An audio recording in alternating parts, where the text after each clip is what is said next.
that were set up under the Learning Loss Remediation Act. And with that, I renew my motion.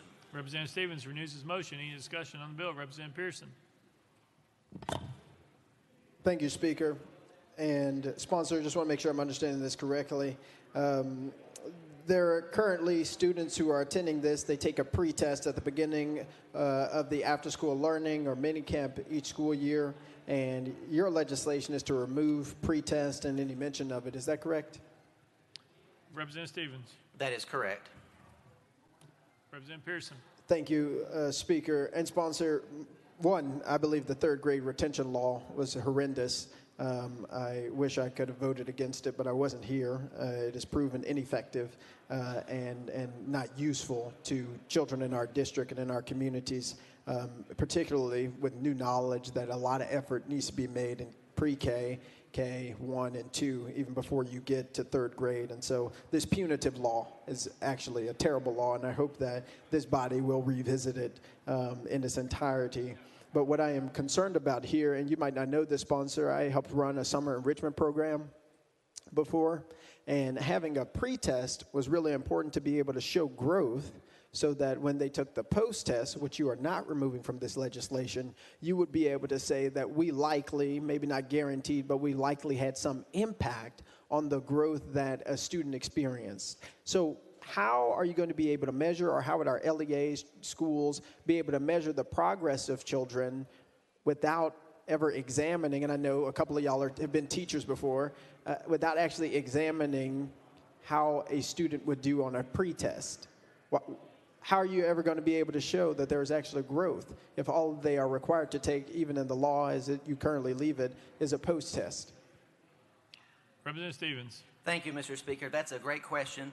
In grades K through 2, they take several screeners through the year, the last of which is administered in late April to early May, so it's just a few weeks before the learning camp begins. And then, of course, in third grade, they take the TCAP.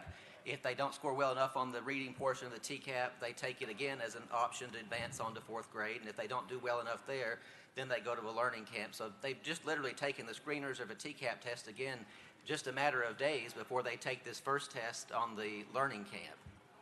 Representative Pearson. Thank you. I appreciate that.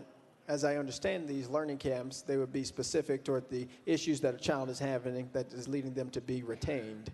And so the pre-test, I have not seen it, I'll admit, would probably be directly focused on the reading in this case, or whatever the issue is that a student would need to show progress on. And by potentially having this pre-test, they'd also have some inkling of how they would do on a post-test. So my problem is, and I think the challenge for anybody here would be how you're actually able to show growth comparing apples to apples and not apples to oranges. Because you have the TCAP test, right, which is its own exam. You have a post-test, which is its own exam. But by pairing the two, of a pre-test and a post-test, using sort of similar factors, a similar setup, you can really gauge whether or not a student is progressing or is not progressing.